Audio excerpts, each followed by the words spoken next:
হাই everyone, কি খবৰ? আজি শনিবাৰ এঠাইত ফুৰি আহিলোঁ।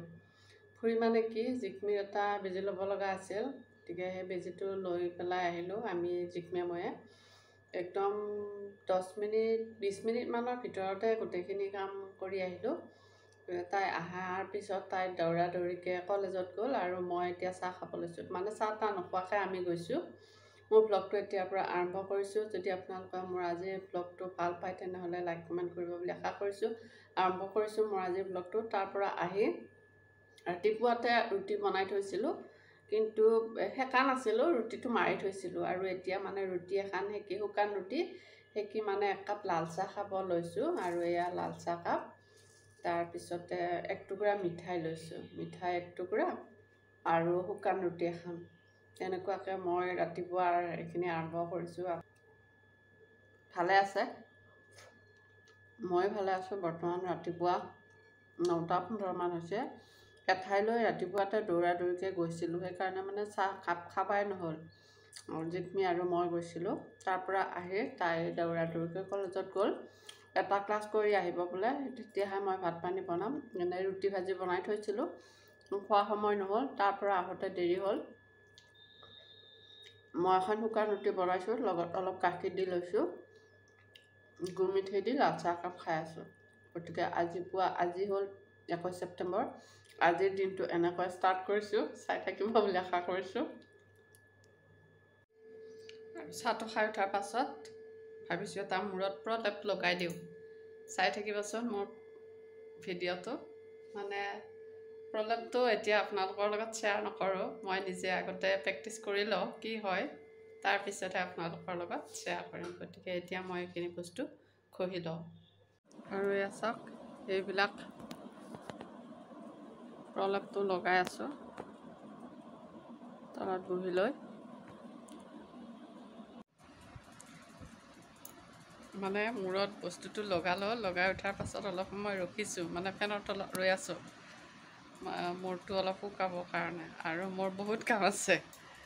বিচনাৰ তলখন বহুত লেতেৰা হৈ আছে, সেইখিনি চাফা কৰিব আছে। আলনাডাল চাফা কৰিব আছে, মানে কোনটো কৰ কোনটো নকৰ লাগিছে। সদ্যহতে মই আলনাডালে চাফা কৰোঁ, তাৰপিছত বিচনাৰ তলখন। বিচনাৰ তলখনত যে ইমান ধূলিবিলাক পৰি আছে, মোৰ ভয় লাগি যায়, কিজানিবা চৰ্দি লাগি যায়। চৰ্দি লাগিলে ইমান গৰমত গৰম পানী খাবলৈ হ'লে আৰু হৈছে।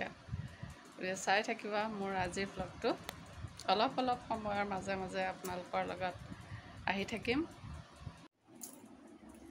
আলনাৰ অৱস্থা চাওক, আলনাডাল এতিয়া চাফা কৰোঁ। আৰু পেণ্ট যে জিন্স পেণ্ট মখাই একদম বহুত হৈ আছে।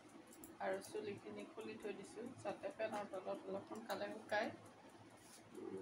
বহুত বেছি সময় নাথাকোঁ, 11টামান বজাত ধুয়ে দিম। এতিয়া 10টা বাজিল, 1 ঘণ্টামান ৰাখিম আৰু। চাওক আলনাডাল, চাওক চুলিটো শুকাল। ভাল লাগিছে দেই বস্তুটো পুহি, একদম সঁচাই ভাল লাগিছে। লগাইছোঁ এই বস্তুটো ৰেমেডি, ইউটিউবৰ পৰাই পাইছোঁ, মোৰ ফ্ৰেণ্ড এজনীৰ পৰা পোৱা এই ৰেমেডিটো। গতিকে মোৰ ভাল লাগিছে, আপোনালোকৰ লগতো শ্বেয়াৰ কৰিম। চাই থাকিব মোৰ ব্লগটো।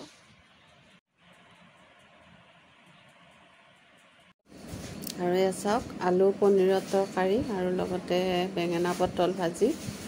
আমি 3জনহে, আৰু ইয়াতে পিঁয়াজ চিয়াজ দিয়া নাই, মিঠি গুটি 10টামান দি দিছোঁ। তাৰপিছতে দালিখনত তেল মাৰি দিছোঁ। বহুত যে গৰম, সেইকাৰণে মানে বহুত যিমান পাৰোঁ সিমান চিম্পলকৈ বনাইছোঁ। আৰু মেইন মানুহজন নাথাকিলে ভালকৈ খাদ্য পাতি ইমান বনোৱাত অলপ হেৰি হয়, হেমাহি হয় আৰু। ইয়াত চাওকচোন বাৰু, এনেকুৱাকৈয়ে এইখিনি বনালোঁ। পাপৰ চাপৰ অলপ বনালোঁ। আৰু এখন পনীৰৰ তৰকাৰী, এয়া ভাজি। তাৰপিছত এইটো হ'ল আমাৰ আজিৰ দালি। একো মাই মছলা দিয়া নাই, একদম চিম্পল। মিঠি গুটি কেইটামান দি দিছোঁ মাত্ৰ। আজি মোৰ ব্লগটো ইমানতে শেষ কৰোঁ। আপোনালোকে আজিৰ এই দিনটোত যদি কোনোবা অকণমান কিবা এটা চিন ভাল পাইছে তেনেহ'লে লাইক কমেণ্ট কৰিব বুলি আশা কৰিছোঁ।